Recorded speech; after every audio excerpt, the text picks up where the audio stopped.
આજરોજ હરે કૃષ્ણા શ્રી બ્રહ્મોત્સવ મંદિરના 2 વર્ષ પૂર્ણ થવાની ઉજવણીમાં અંજાર તાલુકાના મેઘપર બોરીચી સ્થિત ઇસ્કોન મંદિર ખાતે ખૂબ જ ઉત્સાહપૂર્વક ઉજવવામાં આવ્યો।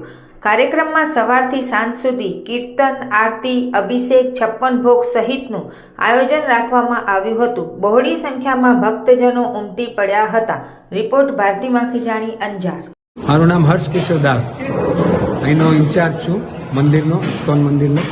અને આ મંદિર છેલ્લા 2 વર્ષથી કાર્યરત છે। પ્રાણ પ્રતિષ્ઠા 2 વર્ષ પહેલાં થઈ હતી અને આજે પણ પાટોત્સવ એટલે બ્રહ્મોત્સવનો મહોત્સવ છે। બહુ જ ઉત્સાહથી લોકો આવી રહ્યા છે અને ભક્તોનો ઉત્સાહ પણ જોવા જેવો છે। અને આ બ્રહ્મોત્સવ ભગવાનના આવિર્ભાવ એટલે પ્રાગટ્ય, અહીંયા પ્રાણ પ્રતિષ્ઠાને 2 વર્ષ પૂરા થાય એટલે અમે દર વર્ષે આ ઉત્સવ મનાવીએ છીએ। અને અમારો હેતુ એ છે કે વધારેમાં વધારે લોકો ભગવાનથી જોડાય અને ભગવાનના વિશે જાણે અને એવી ફિલોસોફી ઇસ્કોનમાં બતાવે। આજે દિવસ દરમિયાન શું કાર્યક્રમો કરવામાં આવ્યા?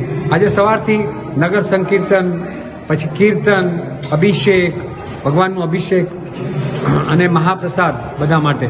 અને કીર્તન સંકીર્તનમાં ડાન્સિંગ કીર્તન એટલે બધી જ વસ્તુ થઈને બધાને ખૂબ જ આનંદ આવે ભગવાનના નામમાં, સંકીર્તનમાં એવો ભાવ છે।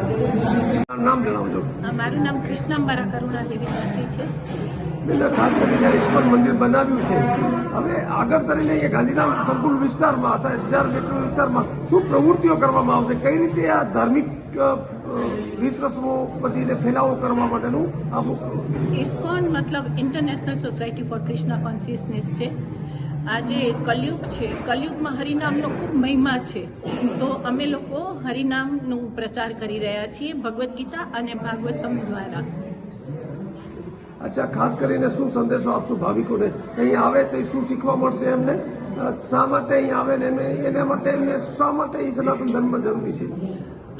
તમે જોઈ શકો છો કે બધે જ લોકો સુખની તલાશમાં છે, પણ હકીકત ભૌતિક જગતમાં ક્યાંય સુખ નથી।